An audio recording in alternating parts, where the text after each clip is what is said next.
नमस्कार, नमस्ते। मेरे प्यारे नवी कक्षा के विद्यार्थियों, मैं आपका स्वागत करता हूं मेरे इस लेक्चर में, जहां हम पढ़ने जा रहे हैं डॉक्टर का अपहरण, पाठ 7वां, लेखक डॉक्टर हरे कृष्ण देवसरे। ये पाठ का हमने पार्ट 1 भी पढ़ लिया है, पार्ट 2 भी पढ़ लिया है और इसका प्रारब्ध हम पार्ट 3 में कंप्लीट कर देंगे, संपूर्ण कर देंगे। इसका आश्वासन मैं आपको देता हूं। मेरे प्यारे विद्यार्थियों, इसके पहले वाले दोनों भागों में हमने यह ज्ञान प्राप्त किया कि जो हमारे लेखक हैं डॉक्टर हरिकृष्ण देवसरे, उनकी सोच कहीं ना कहीं एक कहानियात्मक, कथात्मक कह सकते हो, या फिर एक अलग सा सुगंध इन्होंने इस पाठ में प्रदर्शित किया है। हमारे जो ये लेखक है, इन्होंने एक इस संपूर्ण समाज को एक संदेश देना चाहा है कि हमें प्रकृति का अनादर नहीं करना चाहिए, बल्कि जितना भी हमें प्रकृति से प्राप्त होता है, जितना भी हमें अपनी मेहनत से प्राप्त होता है, उससे सम्मान करके उसका ग्रहण करना चाहिए एवं उसका पर्याप्त मात्रा में उसकी बचत भी करनी चाहिए। समझ रहे हैं? आज हमारे पृथ्वी पे जल थल, आज हमारे पास क्या है? क्षितिज जल पावक गगन समीरा, समझ रहे हो? पंच रचित अधि अधम शरीरा। ये रामायण का रामचरितमानस, गोस्वामी तुलसीदास जी ने जो रामचरितमानस लिखा है, उसमें लिखा है क्षिति जल पावक गगन समीरा, पंच रचित अति अधम शरीरा। मैं ये सब इसलिए बोलता हूँ कि आपको अगर लाइफ में आगे चल के निबंध आता है किसी भी नेचर रिलेटेड टॉपिक पे, तो आप ये दो लाइन लिखकर आप अपनी शुरुआत कर सकते हो। और उसका अर्थ क्या है, चलो समझो। क्षितिज मतलब आकाश, जल मतलब पानी, पावक मतलब आग, अग्नि, गगन मतलब ये धरती, और समीर, गगन मतलब ये हमारा जो आकाश मंडल है, सॉरी ये सब, और जमीन क्षितिज गगन समीरा, समीर मतलब हवा। तो आप अगर ध्यान दीजिए, ये क्या लिखा है? क्षितिजल पावक गगन समीरा पंच रचित अति अधम शरीरा, मतलब इन पांचों के द्वारा मनुष्य शरीर की रचना हुई है। आप लोगों को समझ में आया? इसका मतलब ये है क्षितिजल पावक गगन समीरा। I am writing in words, देख लो ध्यान से, रॉन्ग नहीं होना चाहिए आपका। ये क्षिति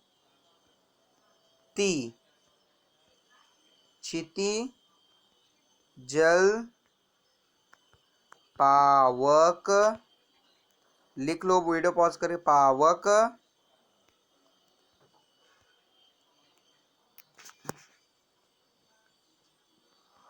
गगन समीरा, क्षितिजल पावक गगन समीरा, कॉमा पंच, या मात्रा है पंच रचित अति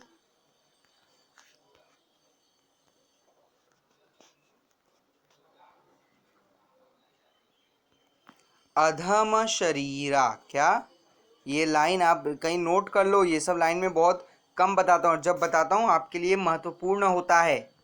समझ रहे हो? ये सब निबंध में आप लिख दोगे ना तो आपकी जय जयकार होगी, निबंध में आपको अच्छे मार्क्स मिल सकते हैं, और यहाँ ये एंड हो जाता है। ठीक है, तो क्या है? क्षितिजल पावक गगन समीरा पंच रचित अधम शरीरा, इन 5 तत्वों से मनुष्य शरीर की रचना हुई है। यदि इसमें से एक भी तथ्य गायब होता है तो मनुष्य शरीर का अस्तित्व में रहना असंभव है। तो मतलब all this 5 factors are important, और हमें इसको संभाल के रखना है। ये मैसेज कहीं ना कहीं इस पार्ट से मिल रहा है। चलिए पार्ट 2 से आगे बढ़ते हैं, हम देखते हैं आगे क्या बताया गया है इस पाठ में। ठीक है, औद्योगिक विकास मतलब प्रगति। विकास मतलब क्या? प्रगति।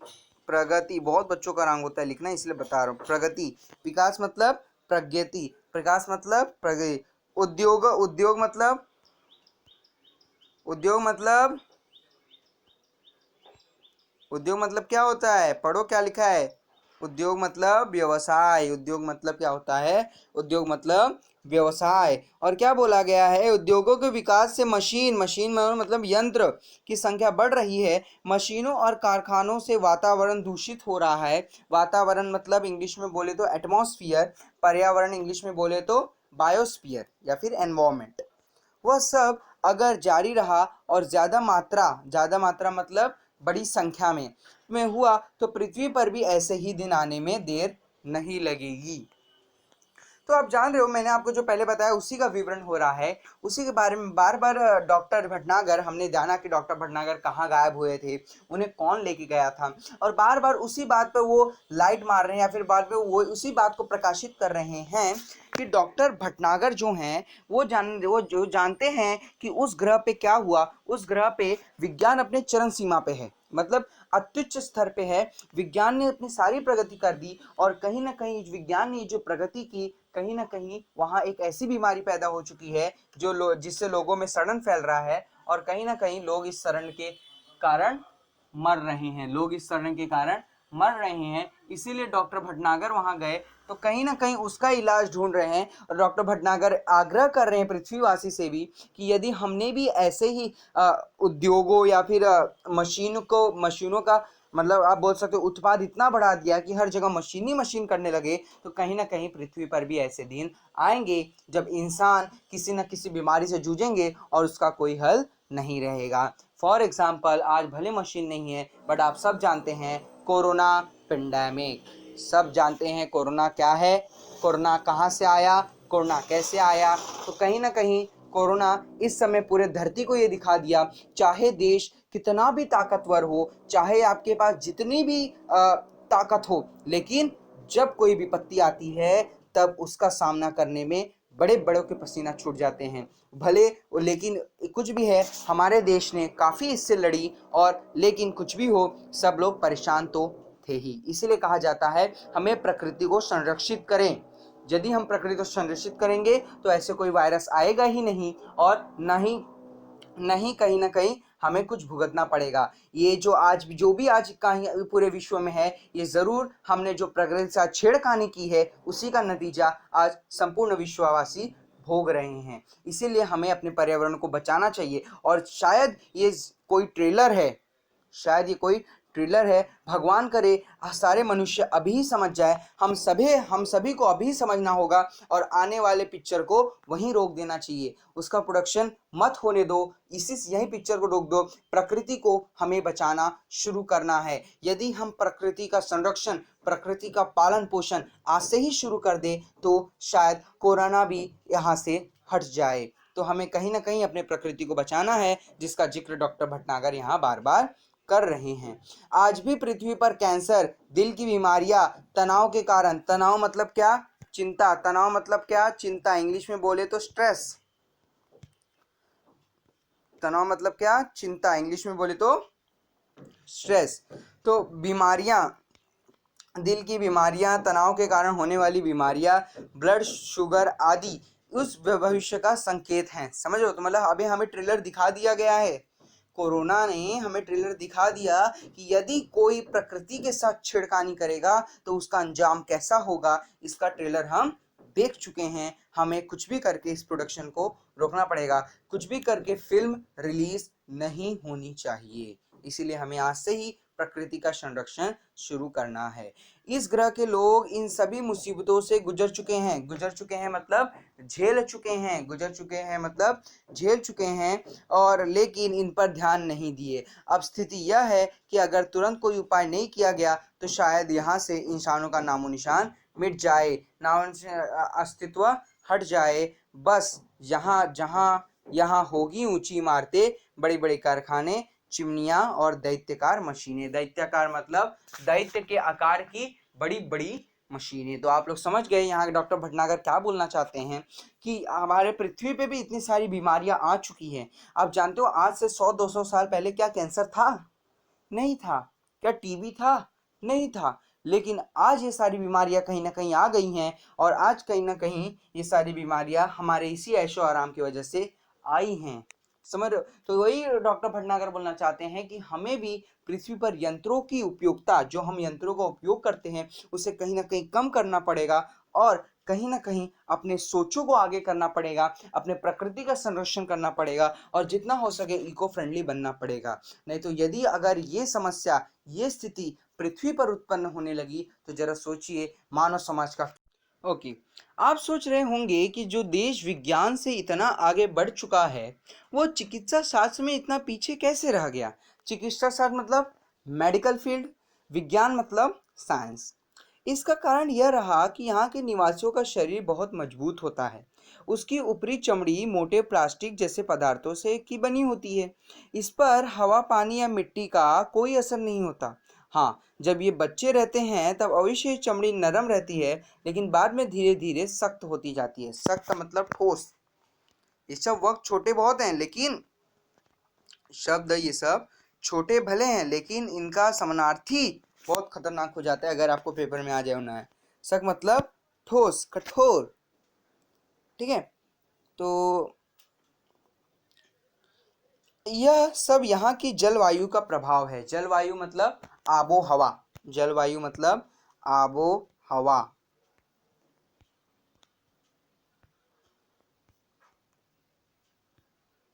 आबो हवा को हम क्या बोलते हैं? जलवायु। जो वहाँ का रहन सहन ढंग है, या फिर आप बोल सकते हो वेजिटेशन। इंग्लिश में बोले तो वेजिटेशन।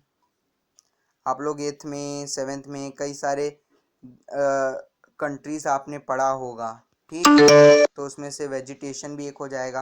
ओके, ठीक। तो हम लोग जो बात कर रहे थे वो यही था कि यही जो बता रहा हूँ मैं कि वेजिटेरियन वहाँ की आबो हवा ऐसी है और यहाँ लोग बीमार ही नहीं पड़ते, इसीलिए इन्हें चिकित्सा की ज़रूरत ही नहीं पड़ती। और जब किसी चीज़ की ज़रूरत ना हो तो भला उसके बारे में कोई कैसे सोच सकता है। इसी कारण ये लोग चिकित्सा शास्त्र में पीछे रह गए, किंतु अब इन पर मुसीबत आ गई। मुसीबत मतलब समस्या। तो यहाँ ये भी डॉक्टर याद है कि ऐसी बात नहीं है डॉक्टर भटनागर ने यहाँ कुछ कारण छोड़ा है। डॉक्टर भटनागर ने यहाँ यह भी बताया है कि अगर आज वो मेडिकल फील्ड में पीछे हैं तो उसका कारण क्या है। क्या कारण हुआ कि यहाँ के जो लोग हैं उनकी जो चमड़ी बनी है plastic, obviously they are aliens, हम उन्हें नहीं जानते। ठीक है, तो वहाँ के लोगों में, वहाँ के जो लोग हैं, वहाँ के लोगों में वो जो उनका चमड़ी बना है, या फिर आप बोल सकते हो जो एक्सटर्नल डर्म बना है। डर्म, DERM, डर्म मतलब चमड़ी। चमड़ी को साइंटिफिक भाषा में डर्म बोलते हैं। तो जो उनका बाहर का स्ट्रक्चर बना है वो कहीं ना कहीं प्लास्टिक और ठोस मटेरियल मतलब हार्ड मटेरियल से बना है, जिसके वजह से उन्हें कोई बीमारी होती ही नहीं। और जब बीमारी नहीं होती तो उसका मेडिकल फील्ड लेके क्या मतलब। समझ रहे हो आप मैं क्या बोल रहा हूं? देखो, एक टाइम था जब आंख के डॉक्टर नहीं होते थे, बाल के डॉक्टर नहीं होते थे, लेकिन आज बाल के डॉक्टर कितने फेमस हो गए थे, डॉक्टर बटरास। क्यों? क्योंकि एक टाइम था बाल की कोई बीमारी होती नहीं थी, लेकिन आज बाल की बीमारियां होने लगी। तो जिसकी जरूरत बढ़ेगी तभी वो चीज आएगी ना। हम लोग क्या बोलते हैं, कोई देयर इज है कि I think there is a line that जरूरत ही आविष्कार की जननी है। हमने पहली बार मराठी में भी शायद ऐसे है, जिज्ञासा आविष्कार की ऐसे कुछ है मराठी में। हिंदी में तो है कि आवश्यकता ही आविष्कार की जननी है। समझ? जब इंसान को जिस चीज की जरूरत पड़ी उसने वो चीज बना लिया। इंसान को गर्मी लगती थी, पसीने छूटते थे, इंसान ने क्या बना लिया? फैन बना लिया। इंसान को दूर दूर जाना रहता था, कोई साधन नहीं था, इंसान ने सस्ते पैसे के लिए ट्रेन बना लिया। इंसान को फटाक से कहीं जाना था, इंसान ने एरोप्लेन बना लिया। तो इंसान को जब किसी जरूरत पड़ी इंसान वो चीज बनाते गया। वैसे ही उन्हें कभी मेडिकल फील्ड की जरूरत पड़ी ही नहीं, उन्हें कभी डॉक्टर्स की जरूरत पड़ी ही नहीं, क्योंकि उन्हें जल्दी बीमारियां ही नहीं होती थी, क्योंकि वहाँ का एटमॉस्फेयर ऐसे था, वहाँ का बायोस्फीयर ऐसे था, उनकी चमड़ी इतनी कड़क थी, तो उनकी जरूरत नहीं पड़ी। इसलिए उनके यहाँ मेडिकल फील्ड डेवलप ही नहीं हुआ। उन लोग सिर्फ टेक्नोलॉजी डेवलप करते गए, लेकिन आज कहीं ना कहीं उसी टेक्नोलॉजी ने इन्हें इतनी बड़ी समस्या में घेर लिया है। समझ में आया आप लोग को? ठीक है, मैंने सड़न रोग का अध्ययन कर लिया है। अध्ययन मतलब उसकी जांच पड़ताल कर ली, पढ़ लिया है। और इनके शरीर की बनावट का भी, मतलब इनकी शरीर कैसे बनी है, बनावट लिख लो, शरीर की बनावट। ये जो लाइन है ना, शरीर की बनावट, इसके लिए एक वर्ड है। कितना वर्ड है? एक वर्ड है। उसको इंग्लिश में हम बोलते हैं एनाटॉमी। किसी भी स्टडी, किसी भी एक्सटर्नल स्ट्रक्चर की जो स्टडी होती है उसे हम क्या कहते हैं? एनाटॉमी। तो ये क्या है? बनावट की स्टडी को इंग्लिश में वर्ड है, उसको हम क्या बोलते हैं? एनाटॉमी। तो और ये जो है कि शरीर की बनावट का भी, किंतु समस्या यह है कि पृथ्वी की चिकित्सा सिद्धांतों को यहाँ लागू नहीं किया जा सकता।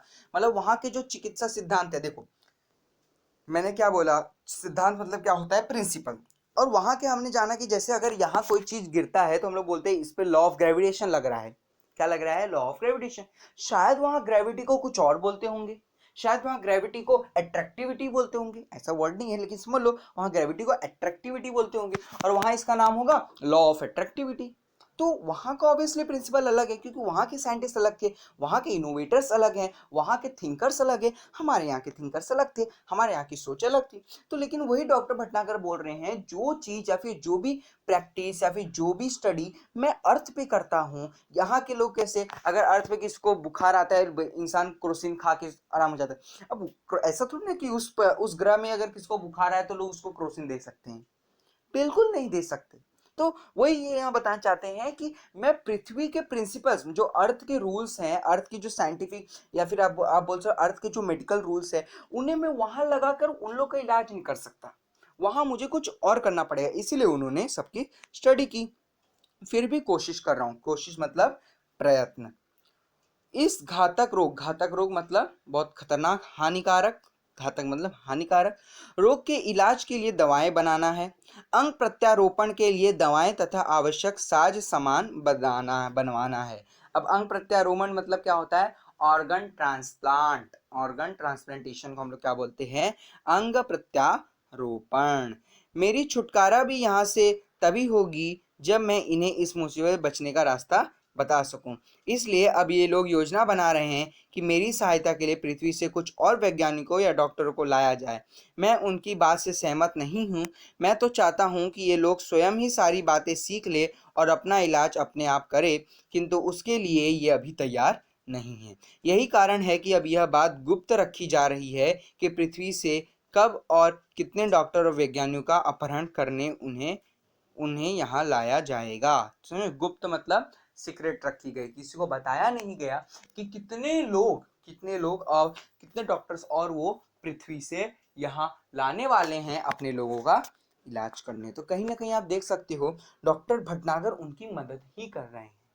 समझ रहे हो? डॉक्टर भटनागर कहीं ना कहीं उनकी मदद ही कर रहे हैं और सोच रहे हैं कि कितना जल्दी मैं इनकी मदद करके इन्हें डेवलप कर दूं, इन्हें आगे बढ़ा दूं, जैसे इन्हें आगे चल के किसी भी चीज़ की ज़रूरत ना पड़े और वहाँ भी मेडिकल फील्ड को मैं डेवलप कर दूं, जैसे आगे चल के इन्हें, जैसे आज इन्होंने मेरे सामने हाथ फैलाया है, आगे चल के हमें किसी के सामने हाथ नहीं फैलाना पड़े। ये बात तो है। आज हमारा इंडिया कोरोना के इतने बड़े महामारी से लड़ रहा है, लेकिन शायद ही इंडिया ने किसी से मदद मांगी होगी। इंडिया एक आज स्वावलंबी देश बन चुका है और वो अपने मेहनत से जितना हो सके अपने लोगों को ठीक कर रहा है, अपनी जनता को इस महामारी से बचा रहा है, उन्हें सुरक्षित रख रहा है। जो भी हो, अब अगर मैं सही सलामत वापस पृथ्वी पर आना चाहूँ तो इनकी इच्छा के अनुसार ही आ सकता हूँ, इसलिए इनसे विरोध मोल लेना ठीक नहीं होगा। तो मतलब उनसे अपोजिशन, उनसे ज़बरदस्ती, जोर ज़बरदस्ती से पृथ्वी पर आना, भागने की कोशिश करना, वो ठीक नहीं होगा। फिलहाल यह कहना कठिन है कि मैं कब आ सकूंगा। आप लोग घबराए नहीं, मुझे यहाँ कोई कष्ट नहीं है। बस मेरे आने तक आप यही समझ ले कि मैं समय विदेश यात्रा पर हूँ। डॉक्टर भटनागर के इस रिकॉर्ड के संदेश को सुनकर सभी चकित थे कि कितना बड़ा रहस्योद्घाटन भी हुआ था। रहस्योद्घाटन मतलब कितने बड़े राज से पर्दा उठना, राज से पर्दा उठना। लिख लो, क्या बोलते हैं? राज से, ज है ये, राज से, ज के नीचे बिंदी क्योंकि उर्दू शब्द है। राज से पर्दा ऐसे भी लिख सकते हो, आपकी मर्जी, ऐसे ले, पर्दा उठना, राज से पर्दा उठना। तो राज से पर्दा उठ चुका था कि कितना रहस्योद्घाटन हो चुका था। आप लोग जानते हो रहस्योद्घाटन मतलब राज से पर्दा उठ चुका था और आज के लिए और भविष्य, कितना बड़ा रहस्योद्घाटन था आज के लिए और भविष्य के लिए। अब देखो ये लास्ट में ये जो लाइन लिखी है लेखक ने, क्या? आज के लिए भी और भविष्य के लिए भी। क्यों? क्या रहस्य खुला आज के लिए? आज के लिए यह रहस्य खुला, क्या अगर हमने अभी भी इससे ऐसे ही प्रकृति को नुकसान पहुंचाया, प्रकृति के साथ छेड़खानी की, उसका दुरुपयोग किया, तो हमें इस तरह से आने वाले भविष्य में भुगतना पड़ेगा। अगर हम नहीं जीवित रहे तो हमारी आने वाली पीढ़ी भुगतेगी, तो कहीं ना कहीं हमारा ही खून इस समस्या से भुगतेगा। तो उसी के बारे में लेखक बताना चाहते हैं कि अगर आज भी हम सतर्क नहीं हुए तो कहीं ना कहीं कुछ दिन बाद हमें इस महामारी से भुगतना पड़ेगा। तो इसीलिए हमें सतर्क रहना है और जितना हो सके उतना प्रकृति को संभालना है, क्योंकि अगर इतना याद रखना, जितना हम प्रकृति को देंगे उसका 100 गुना ज्यादा बिना कुछ आपसे लिए प्रकृति आपको दिल खोल के देगी। क्योंकि प्रकृति हमारी जननी है, हम बचपन से पढ़ते आ रहे हैं, the nature is our mother. समझ लो, the nature is our mother. और कहीं ना कहीं ये जो प्रकृति है यही तो मनुष्य के जीवन को चला रही है। यदि प्रकृति नहीं होती तो मनुष्य ही नहीं होता।